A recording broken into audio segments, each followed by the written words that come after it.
Bienvenidos a Sorbos de Suspenso Podcast.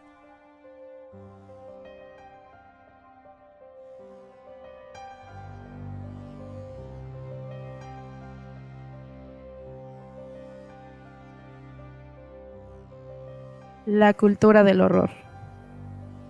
En mayor o menor medida, todos disfrutamos de un buen susto, de esa sensación de adrenalina que nos llena las venas y nos pone al borde de nuestras emociones.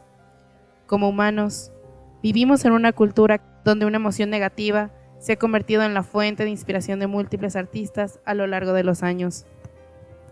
Y es que hemos tomado nuestras propias pesadillas y las hemos convertido en experiencias tangibles, en grandes historias épicas que se han mantenido vigentes a lo largo de los siglos, en imágenes icónicas que es imposible no conocerlas y no tenerlas tatuadas en lo más profundo de nuestra mente. La hemos transformado en ideas, sonidos, olores y lugares que tan solo de recordarlas un poco nos enciende los sentidos causándonos escalofríos en la espalda y hasta un poco de placer, quizá culposo, si nos enfrentamos a ellas. Sin embargo, lo más simbólico de este folclore nacido de los miedos humanos son todos los personajes que protagonizan esos sueños oscuros que nos atormentan en las peores noches. Desde aquellos invisibles que causan estragos por la casa, hasta aquellos visitantes de otros planetas de intenciones desconocidas, pasando por la magia, la historia antigua y la fantasía clásica. Tenemos un compilado exquisito de personajes a los que se gira en torno en todas las historias de terror, y hoy se los trajimos a ustedes. Escuchas. Vayan a llenar su taza con café y tomen junto a nosotros unos sorbos de suspenso, mientras platicamos un rato sobre la cultura del horror.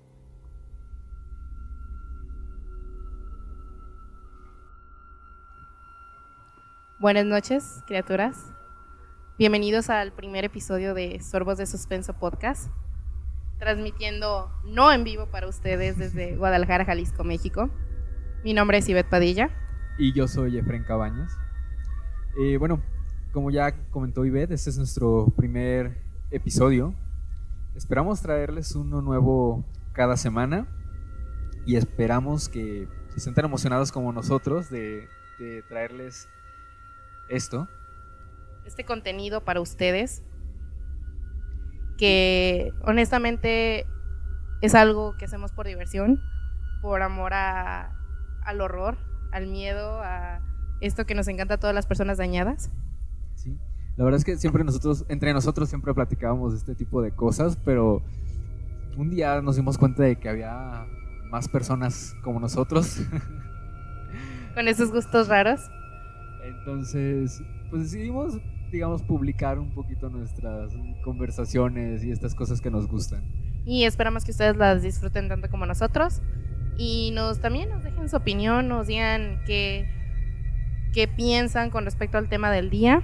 Y ya saben que pueden contactarnos en nuestro Facebook, nuestro Instagram. Para los que nos ven desde YouTube, pues todos los links van a estar en la descripción del video. Suscríbanse, denle a la campanita y ayúdenos a crecer, porque esto es con amor, es completamente amateur para ustedes y para nosotros, porque lo hacemos por amor. Esperamos que, con el tiempo esto siga mejorando, se expanda y lleguemos a más personas. Y por ahora, para este primer capítulo, quisimos hablar de varias cosas que nos interesan en cuanto al tema como en general. Entonces queremos hablar de la cultura del horror, o sea, todos estos seres que forman parte de personajes este mundo, que protagonizan todas las historias de terror. Es un repaso de lo clásico que encontramos en cuentos, en películas, en música, etcétera, etcétera. Y pues esperamos que les guste lo que trajimos para ustedes. El primer ser que vamos a agregar a nuestra lista de clásicos de la cultura pop del horror son los fantasmas. Es como el clásico. ¿Cuántas historias de fantasmas no hemos escuchado? Y entrando un poquito al tema, un fantasma es una aparición sobrenatural. La forma más sencilla de describir qué es y a la que estamos más acostumbrados es al utilizarla para mencionar a una persona que ha fallecido y sin embargo tiene la capacidad de manifestarse entre los vivos. En pocas palabras se puede definir como la esencia de un individuo muerto. La cultura pop nos ha presentado a lo largo de los años bastantes historias de fantasmas. Podemos mencionar el clásico de Oscar Wilde, El fantasma de Canterville, quien se la pasaba intentando asustar a los inquilinos de la mansión que habitaba. Pero tal vez este no sea el mejor ejemplo de un fantasma que cause terror, pues aunque se esfuerce realmente nunca logra hacerlo. Pero menciona que el trabajo de un fantasma es precisamente el de asustar. Que bueno, no es como que sea precisamente un trabajo. Finalmente pues nadie les paga, creo. Bueno, quién sabe. Si alguno de ustedes tiene una experiencia sobrenatural con respecto a la tasa de trabajo fantasmal, por favor escríbanos. O si alguien ha sido un fantasma y ha recibido una retribución por eso, también nos puede escribir. Y bueno, un ejemplo mejor podría ser Samara, más conocida como la niña del aro, cuya película, Sadako. cuya película está basada en la película de terror japonesa del año 1998, Ringu, que a su vez se basó en la novela Ringu de Koji Suzuki, que de hecho ahí es, no sé si en la novela o también en la película se le llame Sadako. Sí, originalmente la niña se llama Sadako. Y si la buscan es mucho más terrorífica que Samara. Samara está muy americanizada. Sí, y bueno, a pesar de eso creo que la película, creo que dicen que bueno, yo sí la vi pues, de niño y sí me daba miedo. Bueno, pero sí, creo que en general sí la película sí es buena, ¿no? La versión americana, original, pero la primera. Ah, bueno, sí. Ya la 2 y la 3 que a nadie le gustó, pues es otra cosa. Bueno, pero Samara pues no era un fantasma cualquiera, porque en vida poseía una habilidad psíquica conocida como termoquinesis, que es básicamente piroquinesis pero sin desarrollar. En otras palabras, podía generar calor con la mente. Al morir, Samara maldice una cinta o película y cualquiera que la viera inmediatamente después recibiría una llamada telefónica y al contestar escucharía el susurro del espíritu de Samara que dice 7 días. 7 días después, Samara aparecía y los asesinaba justo a la hora en que habían visto el video. Un tanto distinto al fantasma de Canterville, ¿no? Y más nacionalmente podemos mencionar a La Llorona.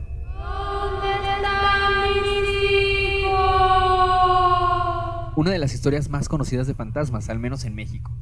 Esta leyenda, según la versión que escuchemos, nos cuenta la historia de una mujer que perdió a sus hijos y pasa las noches lamentándose por su pérdida.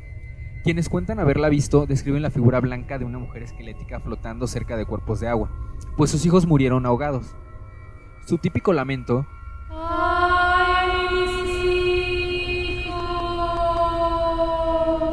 le eriza los cabellos a cualquiera. Aunque mucha gente que dice haberla escuchado cuenta que solo oyen un largo lamento. O sea, no tal cual de, ay, mis hijos, solo un grito. Y aquí les puedo platicar una historia que no es personal, pero le pasó a mi papá. Él durante un tiempo trabajó como velador en un cerro o una montaña. Aquí en Jalisco. Ajá, sí. Porque La Llorona se supone que es un mito que empezó en el DF, pero que apareció en todo México y de hecho en toda Latinoamérica, porque cada país, Colombia, Perú, ellos tienen su propia versión de La Llorona. Sí, entonces... de hecho muchos dicen que es de aquí de México, pero hay quienes dicen que no, que es de Perú o de, no sé, de otros países de Sudamérica. Es un tema que toda Latinoamérica no se va a poner de acuerdo. Ajá, pero al final, o sea, pues es un fantasma, o sea, pues sí, o sea, las variantes hay miles, pero al final es un fantasma que está buscando a sus hijos, ¿no? Y grita buscándolos. En español. En español, grita en español.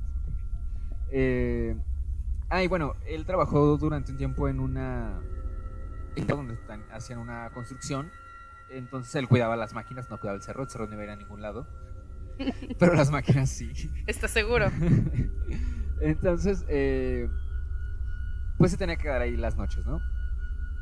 Y me cuenta que una vez estando dormido en un pequeño cuarto de láminas que tenían ahí en la construcción, escuchó un lamento que no era el típico ay mis hijos, simplemente un lamento. Cualquiera podría decir que pues pudo venir de cualquier persona, ¿no? Que igual pues, no sería chido porque pues que alguien se lamente así durante la noche pues no significa algo bueno. Yo llegué a quedarme algunas veces con él y o sea el espacio sí era muy grande. Había casas alrededor, pero sí era una distancia de no sé, 1 kilómetro más o menos. en donde ya estaban todas las casas. O sea, ya era como un pueblito, una comunidad, pues, o sea, no era una casa, luego 1000 terrenos solos y otra casa, o sea, sí había muchas, pero pues estaban alejadas. Entonces, pues también como para escuchar un lamento así, sí era un poquito difícil.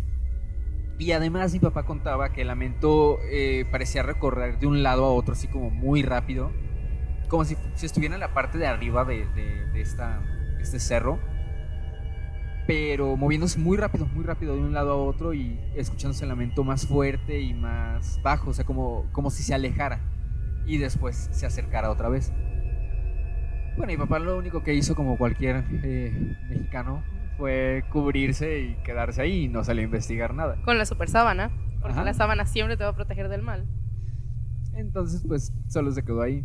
Pero lo curioso de esto es que al día siguiente, en los siguientes días, al ir a una tienda ahí cercana, de la que estaba ahí en la comunidad, los vecinos le preguntaron que si no había escuchado a la Llorona, porque pues varios vecinos habían escuchado aquel lamento. Y todos concluían que era la Llorona, ¿no? Por mayoría de votos era la Llorona. Claro, no puede ser otro fantasma. Tenía que ser la Llorona porque pues México, porque ¿no? México, precisamente, ¿no? Y bueno, hay mil historias de fantasmas. Creo que sí es como que la base de las películas. Creo que todos tenemos, terror, aunque sea o una las historia. historias. Sí. Y si no es nuestra abuelita, nuestra tía, nuestra mamá. Porque también cualquier cosa extraña que ocurre en una casa, fantasma. Sí, de hecho, o sea. Bueno, después del viento es un fantasma. Sí, o sea, un fantasma es como cualquier cosa que no puedes ver, pero que hace algo, ¿no? O sea, pasa algo, no viste que fue, pues un fantasma. O sea, o es obvio, es la respuesta. Que de hecho nosotros tenemos material para un programa de solo nuestras historias que hemos vivido, que asumimos que son fantasmas. Una disculpa a las criaturas de la noche causantes de esto, si no son fantasmas, no lo sabemos, no los vimos. Sí, yo de hecho no tengo, sabes, muchas historias. Bueno, de hecho creo que no tengo historias de fantasmas. Hay una de niño, pero creo que ni siquiera era un fantasma. Es que yo sí tengo un montón. La casa de mi abuela, donde yo viví toda mi vida, está súper embrujada esa casa. A la gente no le gustaba ir, o sea que yo a mis amigos sentían el ambiente denso. Inclusive una amiga de mi mamá que supuestamente ve fantasmas, ella dijo que ve un montón de personas. Entonces, sí, yo sí tengo historias. Bueno, suena muy interesante. Podemos hacer entonces un programa después, un episodio de esos fantasmas. Pues ahí nos cuentan si les interesa. A mí, yo sí quisiera escucharlas. Y bueno, pasamos ahora a otros de los no muertos favoritos del público, los clásicos vampiros. ¿Quién no los conoce? ¿Quién no ha escuchado historias de estos enigmáticos seres chupasangre? Ellos han sido protagonistas de innumerables obras literarias, cinematográficas, musicales, entre muchísimos otros. Y lo más curioso es cómo su origen ha cambiado. Para empezar, su origen no se ha establecido concretamente, y sus características han cambiado mucho a lo largo de los tiempos. Es una de las criaturas que más ha cambiado. Un fantasma siempre ha sido transparentoso, blanco, que se queja y mueve cosas, pero el vampiro ha cambiado mucho. Originalmente eran seres temidos, solitarios, vivían en castillos enormes con órganos, eran pálidos, se transformaban en murciélagos, y ahora son seres rápidos que brillan, como Sonic. Ok. Básicamente, el origen se le atribuye a Bram Stoker, que publicó en 1987 su novela más importante y la que popularizó el mito, Drácula. Sin embargo, muchos no saben que efectivamente Drácula no es el origen de este mito, ya que se acuñó el término vampiro desde 1732. Claro, desde las antiguas civilizaciones como China, Grecia, India, entre otros, ya tenían seres que se alimentaban de sangre y eran inmortales, pero no se les llamaba clásicamente vampiros o no cumplían con todas las características que se les asociaban a ellos. Más bien, fue hasta esta fecha que yo les mencioné, 1732, en el que en Europa, en un pequeño pueblo en los límites del Imperio de Habsburgo, se tiene registro de una pequeña trifulca que hubo entre los pueblerinos, ya que varios de los animales estaban amaneciendo muertos, desangrados, y ellos asumieron que había sido un cuerpo de uno de los habitantes que durante las noches se salía de su tumba a matar el ganado, a desangrarlo y luego regresaba en las mañanas. Porque qué aburrido estar muerto en tu tumba todas las noches, ¿no? Sí, o sea, imagínate que no entraste a la bolsa de trabajo de fantasma y ahora te tienes que quedar tirado en tu tumba, ¿no? Pues tenía que hacer algo. Por alguna razón decidieron culpar a este fallecido y pidieron exhumar su cadáver. Lo sacaron, le clavaron una estaca en el corazón y lo volvieron a enterrar para asegurarse de que la amenaza se había ido. O sea, qué mala suerte, ¿no? Primero se queda sin trabajo de fantasma y después le clavan una estaca en el corazón para que ya ni siquiera pueda salir. No sé si eso fue el final a sus problemas, pero pues miren, nadie juzga. De hecho, cuando abrieron el ataúd, se encontraron supuestamente un cuerpo en perfecto estado y con sangre fresca saliéndole de la boca.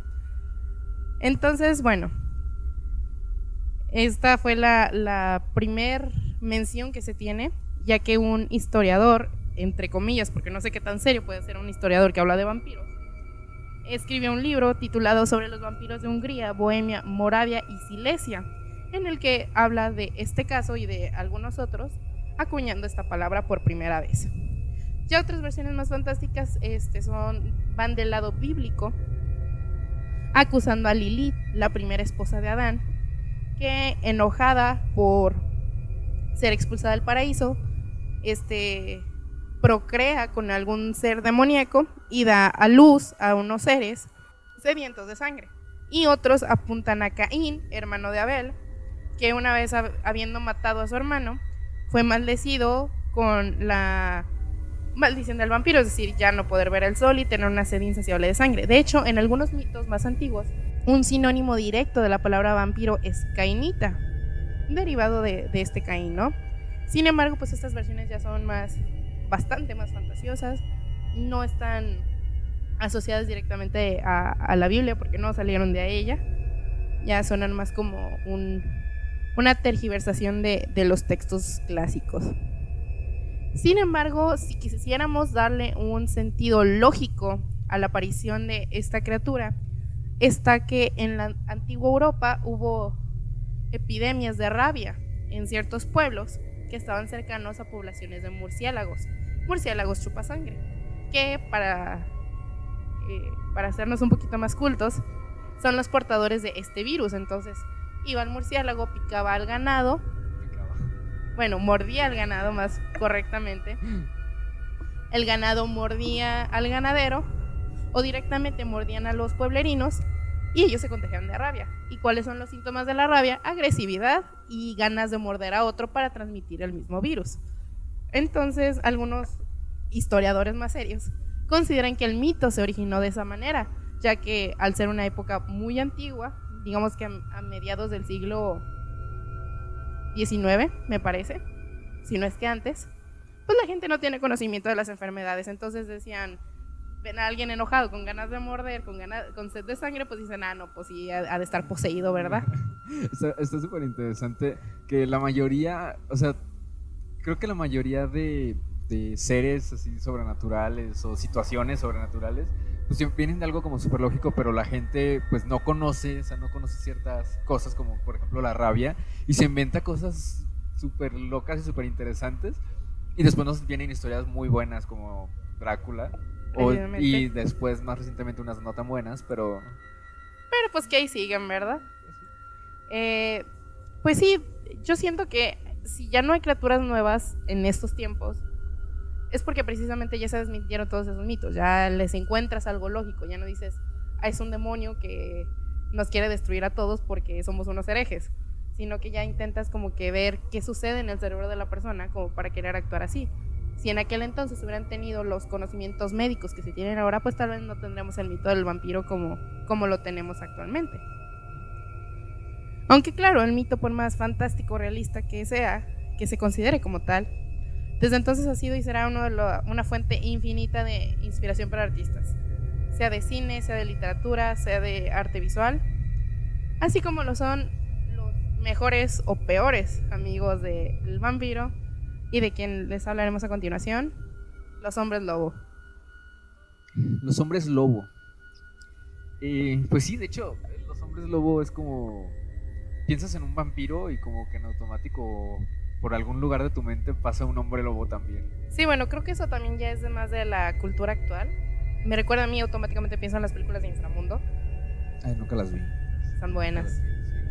Sí. Y bueno, hablando ahora sí ya de los hombres lobo, su origen viene del mito griego de Licaón, un rey condenado por Zeus a convertirse en hombre lobo, castigo por haberle ofrecido un banquete de carne humana.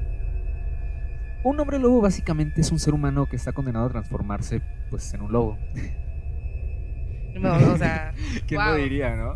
Sí, es impactada. Pero bueno, el mito de los hombres lobo parece ser originario de Europa y estaba muy vinculado a otras supersticiones y a la magia negra. El mito es esencialmente masculino, o sea, son hombres lobos, de hecho, y bueno, sí, de hecho creo que realmente nunca he escuchado de una mujer lobo o algo así. No. Pues eso también ya es más actual. Cuando las mujeres dijeron, ¿por qué nosotros no podemos ser hijas de Licaón? Ajá, pues sí. Sí, ya debe haber, pero bueno, al menos yo no conozco ninguna historia de una mujer lobo. Y bueno, entre las causas para que un ser humano se convirtiera en un hombre lobo, las más frecuentes eran ingerir ciertas plantas vinculadas tradicionalmente con los lobos y la magia negra, O sea, drogas. básicamente, beber en el mismo lugar donde lo hubiera hecho un lobo, beber de la huella de un lobo o de un hombre lobo, dormir desnudo a la luz de la luna llena. Esto es parte de la transformación y hace que hicieran cosas que raramente no recordaban. Ser mordido por otro hombre lobo, que era como que la forma más común. O sea, eso era más o menos como como en los zombies, yo creo que se te mordían. O como los vampiros, o sea, todo se contagiaba mordiendo. O sea, básicamente son virus. Este virus, de hecho, este está peor que cualquier otro que conozcamos. Pues sí. Y había otro que incluso era nacer después de mellizos o gemelos siendo hijo varón. O sea, Ay, si qué una familia, triste. si es una familia, me imagino, ¿no? Como que ya tienen gemelos y así, y ahora es como de, o sea, no te puedes embarazar porque pues si es hombre va a ser un hombre lobo, ¿no? O rezar porque sea niña. Ajá. Y luego ahí vienen los traumas de la infancia y pobrecitos. Por eso estaban confundidos. Me imagino. A lo mejor eso era lo que los hacía violentos, ¿no?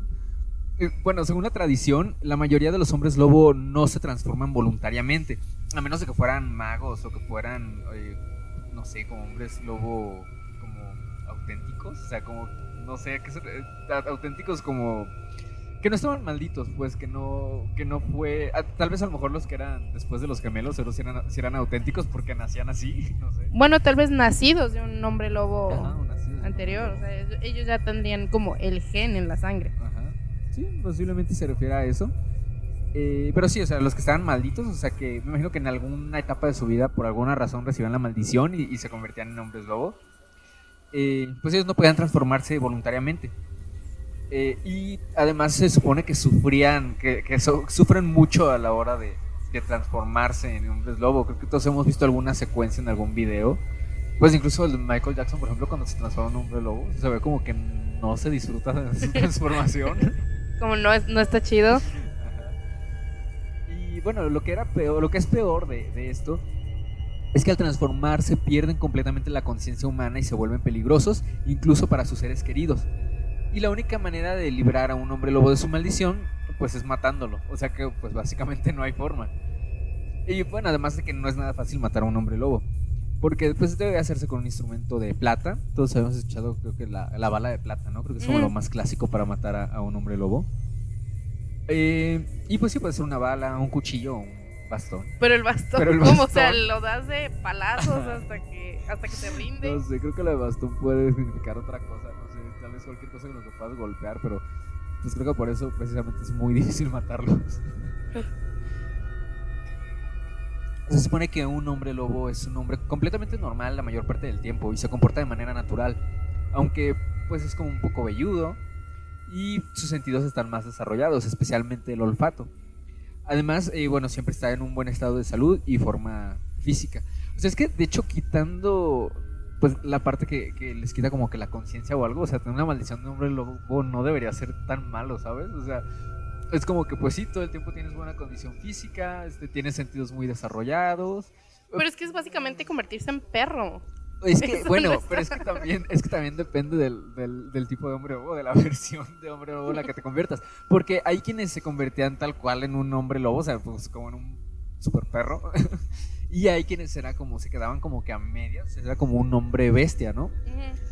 Que pues eso pues, estaría más chido. Que bueno, igual ser un lobo no debería estar tan mal, ¿no? Pero aquí el problema es que perdían su conciencia y los pueden inundaba, atacar a cualquiera. Ajá, o sea, los inundaba como una sed de sangre, ¿sabes? De alimentarse de quien sea, ¿no? Y entonces eso pues los hacía peligrosos, pues incluso para su familia, ¿no? Por eso como que en las típicas historias, pues es como que es luna llena y se desaparece, ¿no? Se desaparece, es como de, pues, quién sabe dónde esté, pues está como que alejado tratando de, pues, de no hacerle daño a nadie, porque pues sabe que sale la luna llena, se convierte en hombre lobo y ya, ¿no? Ya de repente amanece al día siguiente y pues quién sabe a quién mató.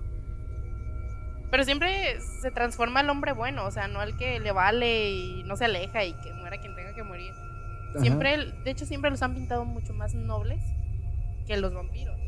Mientras que los vampiros son solo sanguinarios y quieren matar a quien se las atravese, usualmente los hombres lobo como que no pierden esa chispa de humanidad, esa chispa de sentir que lo que están haciendo está mal.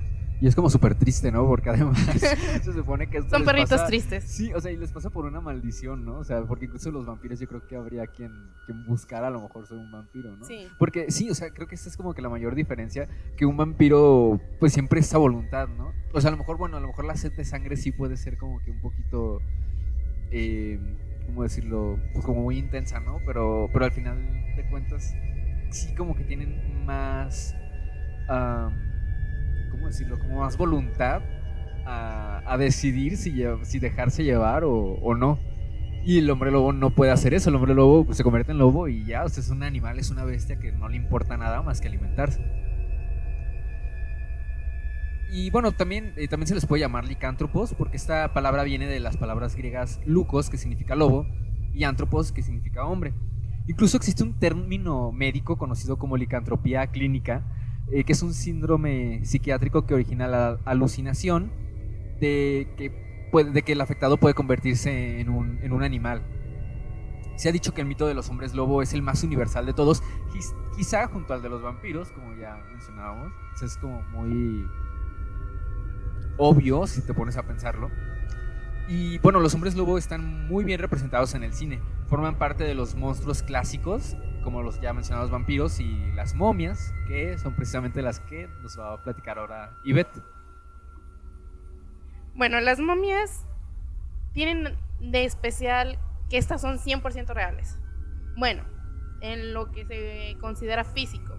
Ya de que las maldiciones, de que te persiguen y... En lo que es una momia como tal, sí existen ya todas esas prácticas extrañas que pudieran tener, pues sí, ya son de mitos, ¿no? Vienen de... Sí. De mitos. Bueno, estas son preparadas a lo largo de todo el mundo. Las hubo en Mesopotamia, en Mesoamérica, aquí en México, Guanajuato es conocido por sus momias.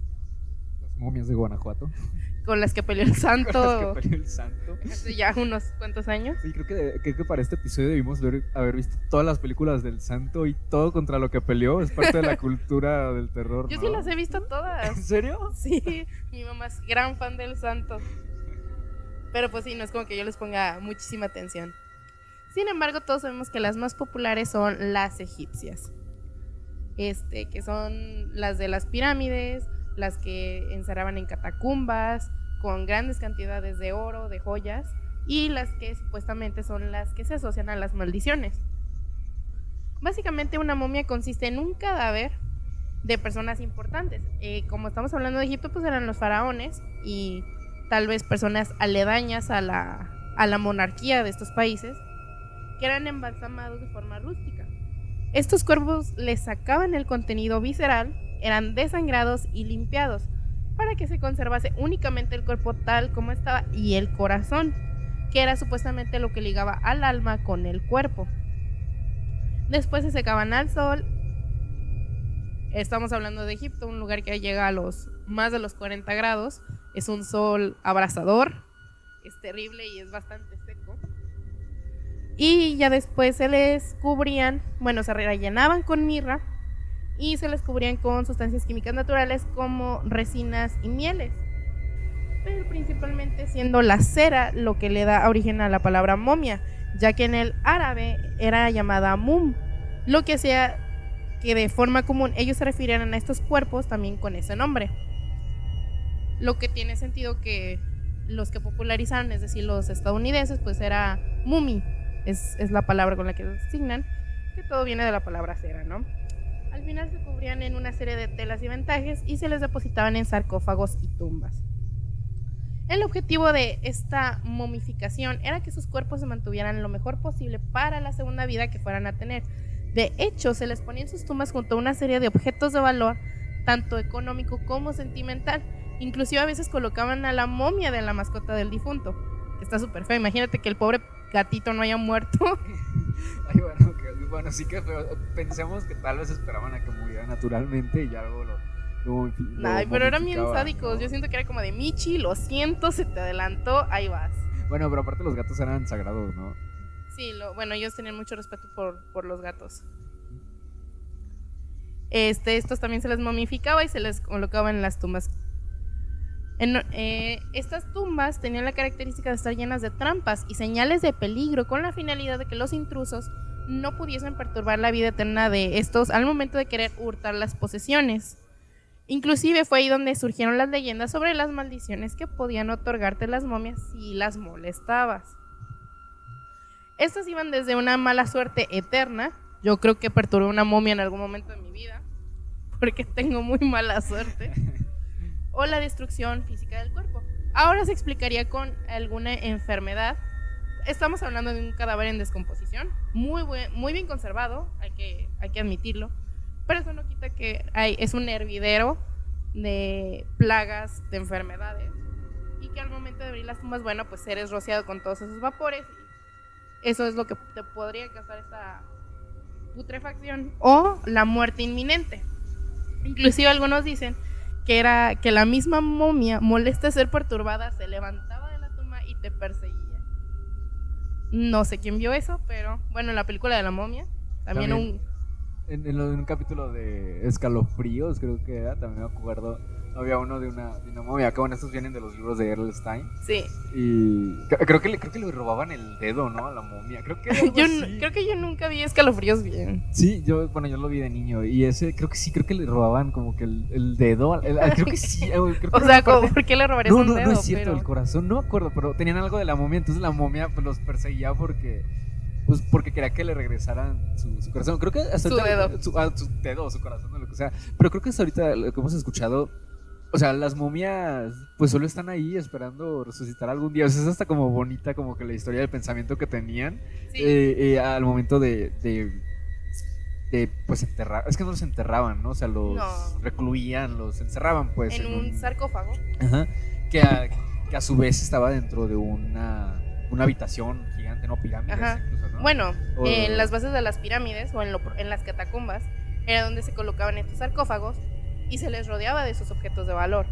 Y como mencionó, eran objetos muchas veces más que monetarios, eran sentimentales, porque se les esperaba que en su segunda vida ellos estuvieran listos, o sea, no les faltara nada y pudieran ser felices. Claro, esto solo a las personas de la corona, por decirlo de alguna manera. Pues sí, pero realmente, o sea, las momias no es como que, o sea, son parte de la cultura del horror, pero al final todo lo que pudieran hacer que diera miedo o que fuera como malo, o sea, al final era porque las molestaban o porque les querían ir a robar algo, ¿no? O sea, no era como que tuvieran esa... Originalmente sí. Ajá, o sea, no era como que tuvieran ellos esas ganas de... Esa maldad, esa maldad como los anteriores. Sí. Ellos simplemente querían descansar, pero pues obviamente va el ambicioso a querer sacarle el oro. Ahora bien, hay muchísimos trabajos arqueológicos ligados a ellas. Sin embargo, desde un punto de vista fantástico, que es por el que estamos aquí, son consideradas como seres de ultratumba capaces de caminar y maldecir. Tienen una curiosa historia de origen datada hace ya más de 95 años. Iniciada a la excursión que le dio, en la que se descubrió la tumba del faraón Tutankamón, y de la cual salieron muchas leyendas por los sucesos ocurridos posteriormente. Según reportes periodísticos de inicios de la década de los 20, varias personas vinculadas a la expedición del arqueólogo británico Howard Carter al Valle de los Reyes en 1922 murieron de forma prematura, entre ellos su financiador, quien falleció por culpa de una picadura de mosquito. iniciando así la idea de la maldición de Tutankamón, apoyada en el grabado encontrado en su tumba. La muerte vendrá, con alas raudas a aquellos que osen perturbar la paz del rey. Parecía profetizar una serie de infortunios que usarían para bautizar así dicha maldición. A partir de entonces se han creado muchas teorías, leyendas, historias y demás, trayendo consigo desde la época de los 50 una serie de filmes de horror que aumentan la idea de existencia de estas criaturas en un sentido mítico monstruoso, más que como los restos históricos que son. Sin embargo, estos no son los únicos muertos vivientes que existen y que ocupan un puesto importante en la cultura pop del terror. Permítanos hablarles de uno de nuestros favoritos personales, los zombies. Los zombies, pues sí, de hecho uno de los favoritos.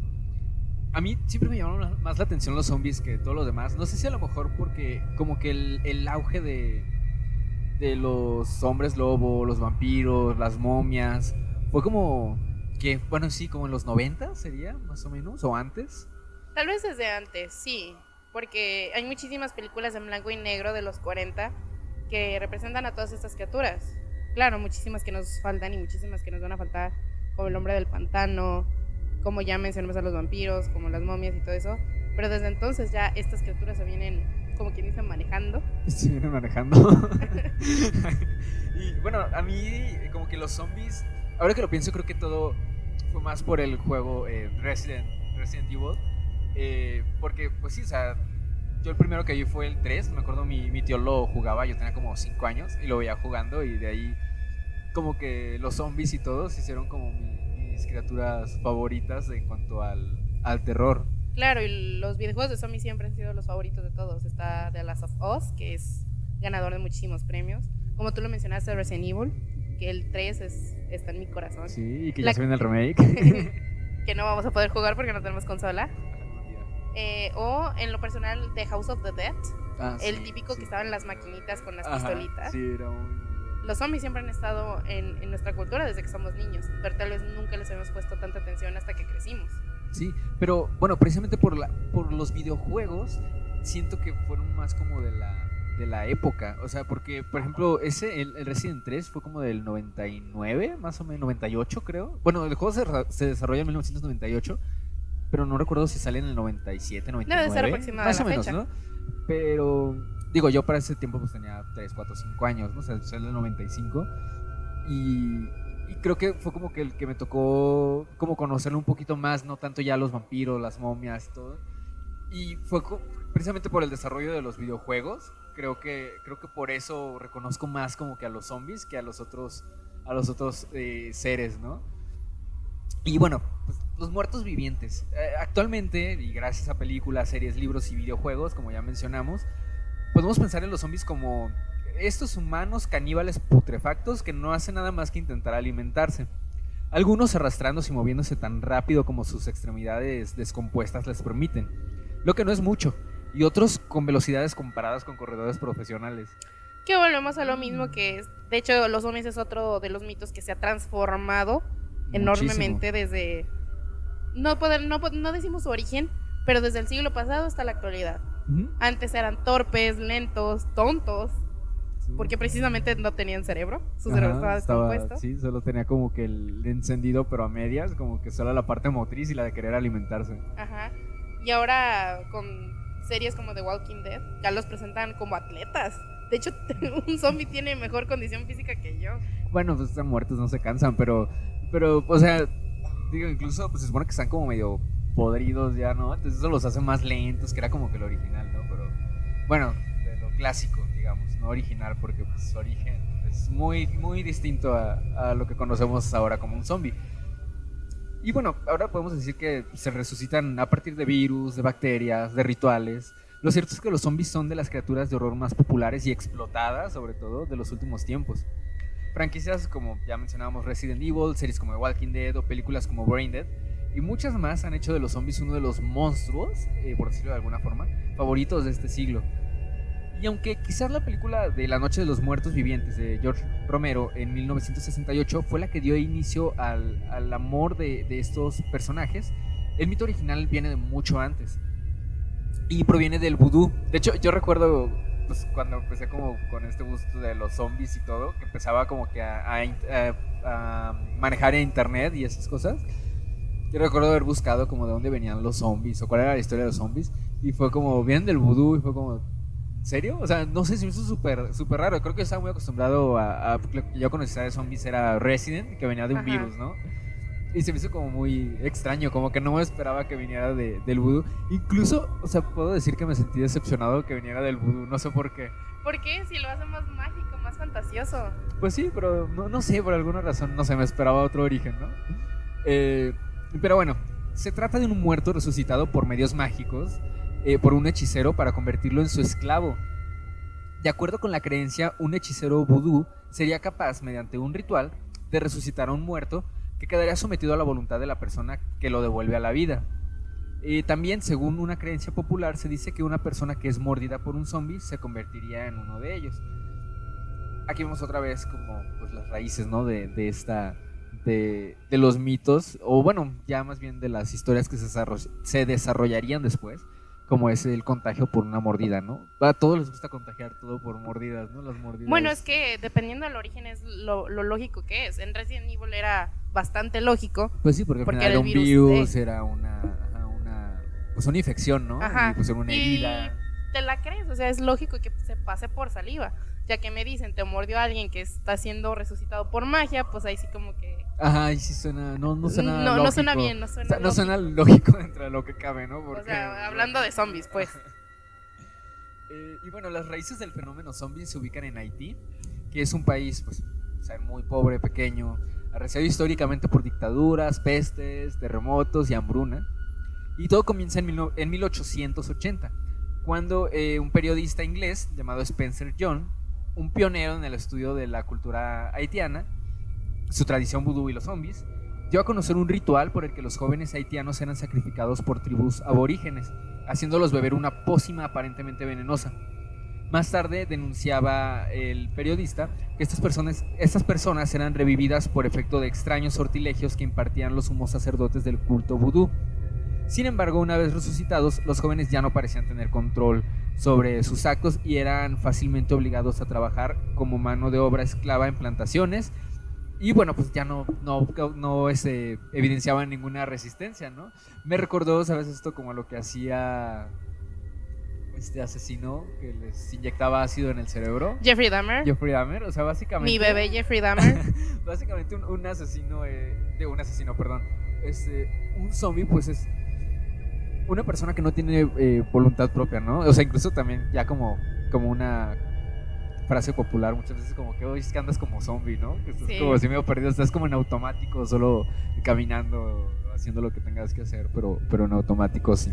De hecho, hay una película que narra los acontecimientos de estas investigaciones en Haití, que se llama La serpiente y el arco iris, dirigida por... Sí, yo sé que el título está medio... Sí, suena extraño, pero de hecho es considerada una de las películas más fuertes grabadas. Yo en lo personal no me he animado a verla porque yo soy muy sensible.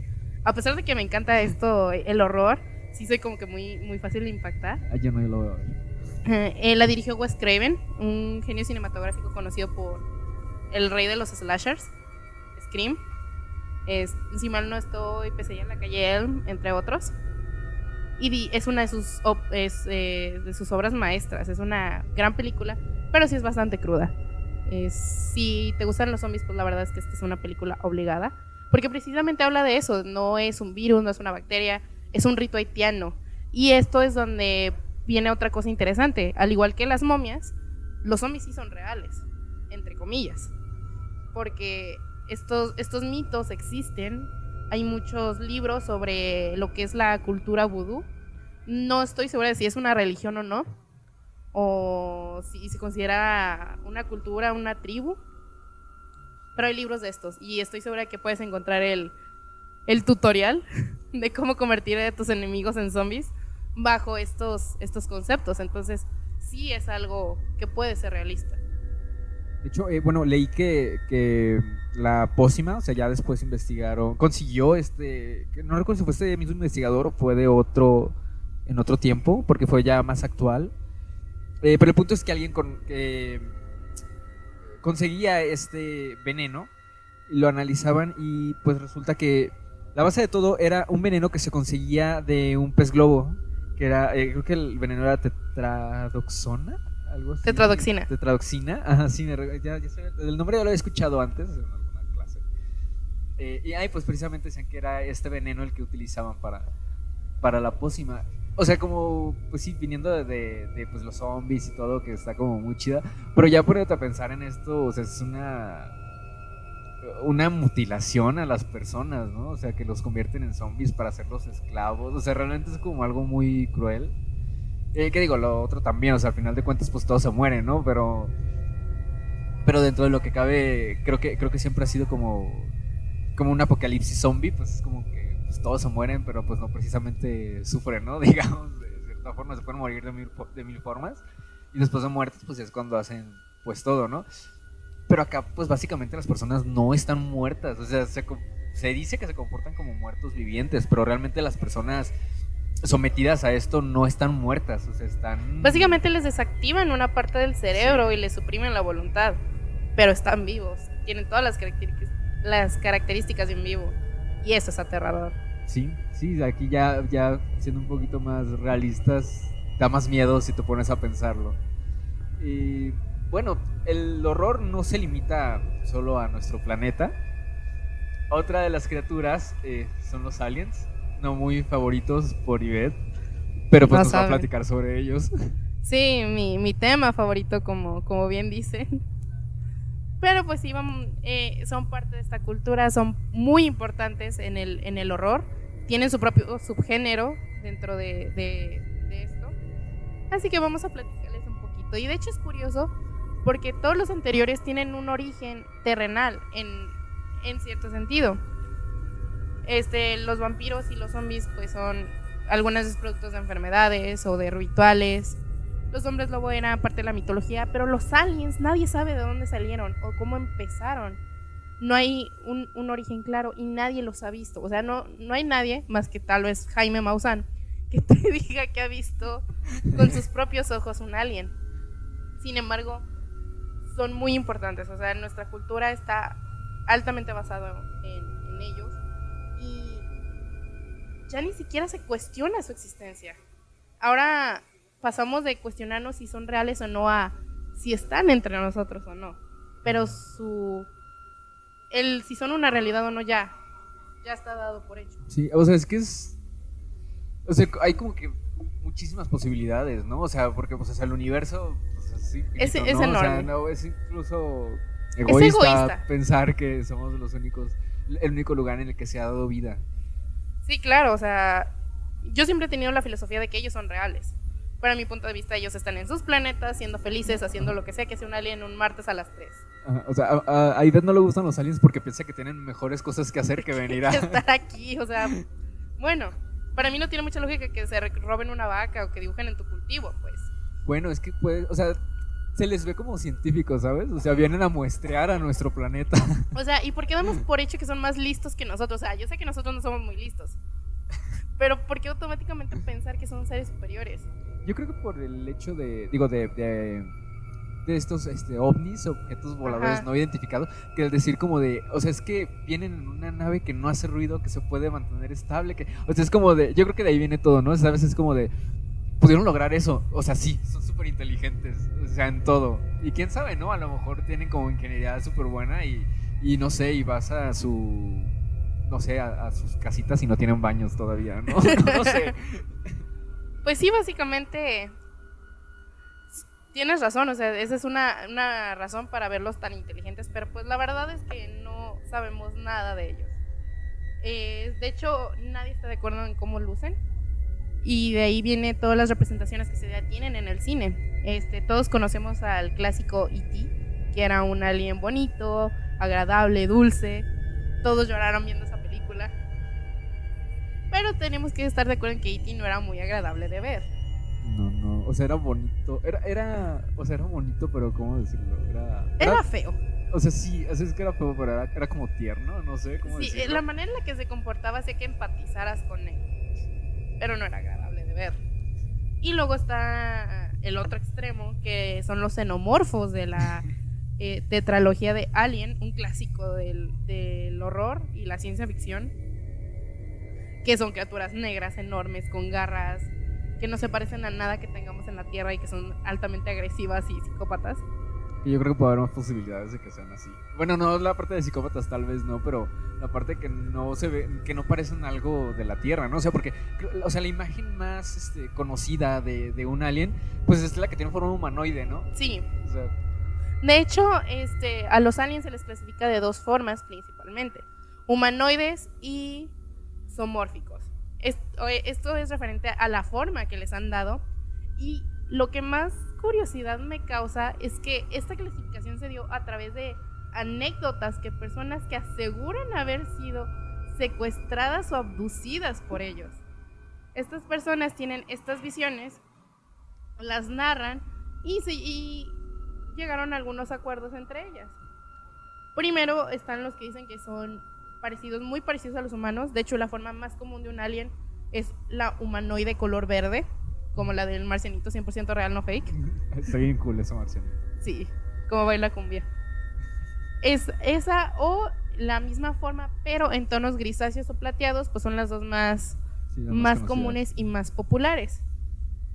Las diferencias que tienen con respecto a nosotros, pues son cabezas más hinchadas, extremidades más delgadas, cuellos chiquitos y los ojos, sobre todo los ojos, que tienden a ser grandes y de un solo color.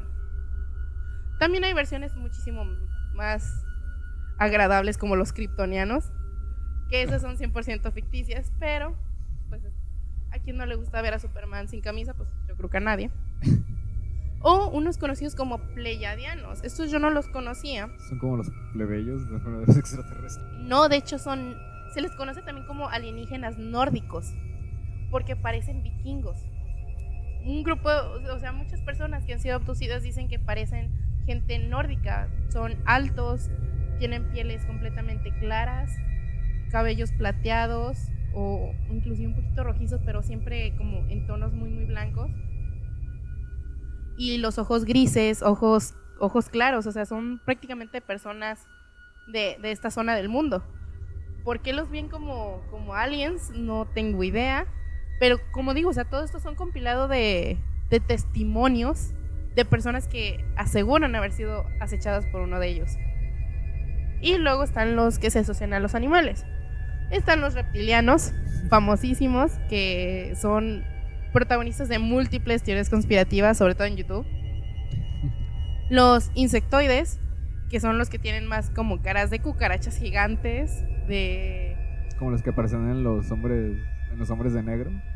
Básicamente mantis religiosa o simplemente escarabajos enormes.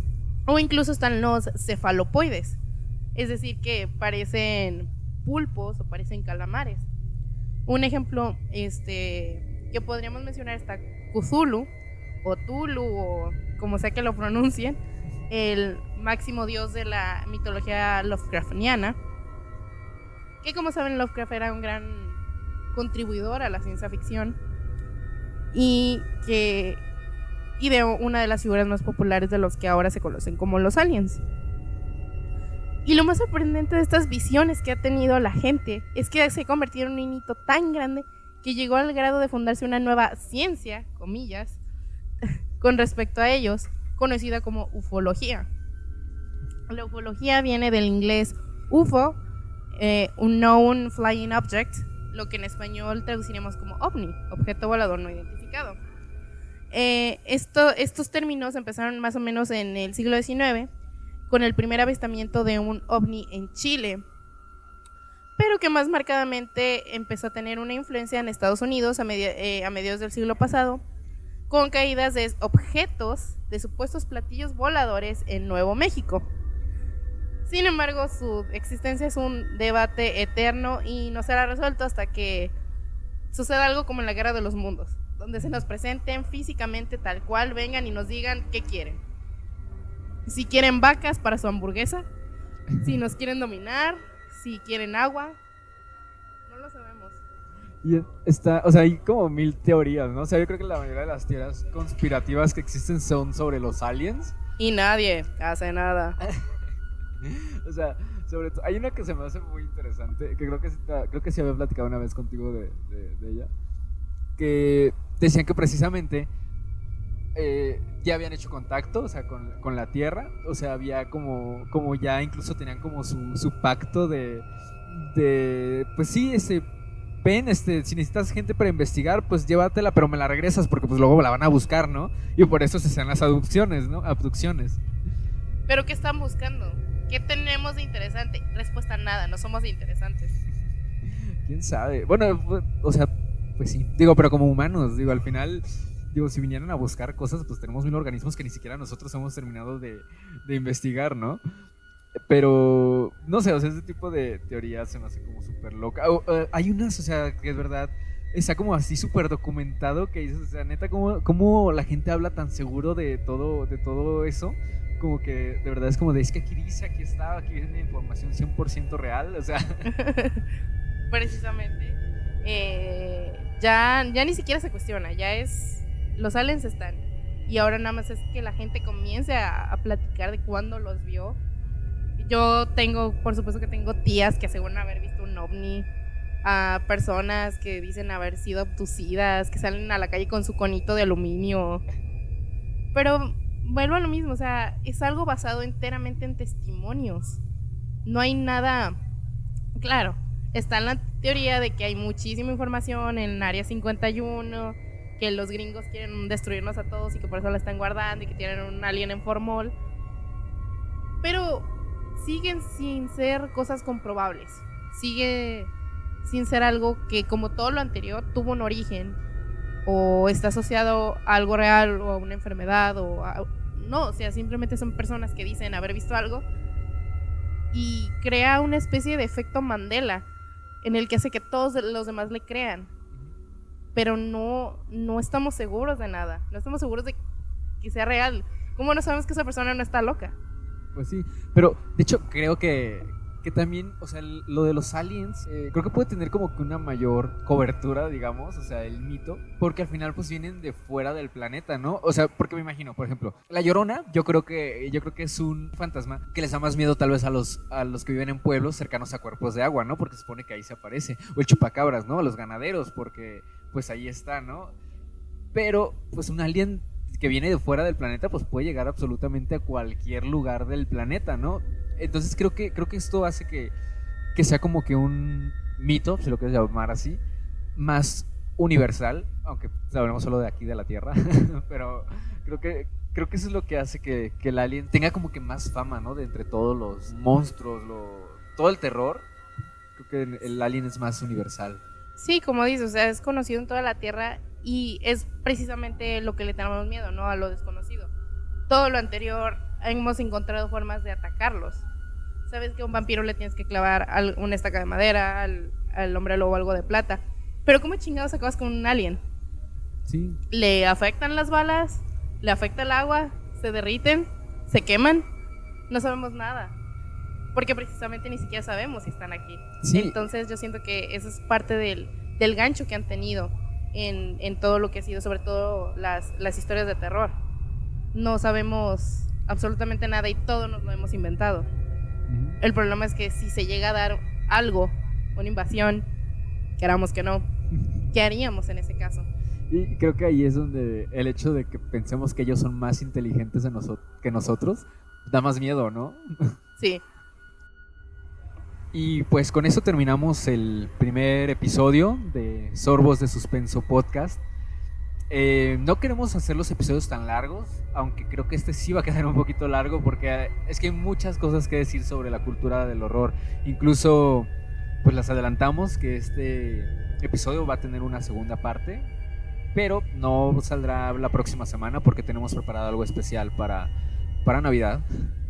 Y bueno, nosotros ya tenemos como que un listado de los seres pertenecientes a esta cultura del horror que no mencionamos en este episodio, pero ya los tenemos listos para el próximo. Pero igual, si tienen alguno que quieran que investiguemos, pues igual déjenlo en los comentarios, ya sea si nos escuchan en YouTube, en Facebook, en Instagram, ahí nos pueden encontrar. Esperamos incluso con el tiempo, aunque ahí no se puede comentar, pero esperamos llegar a Spotify porque es más cómodo escuchar por ahí. Nosotros que escuchamos podcast, es más cómodo escucharlos en Spotify. Ya próximamente esperamos crecer, esperamos mejorar. Recuerden que cualquier crítica que nos ayude a eso es más que bienvenida.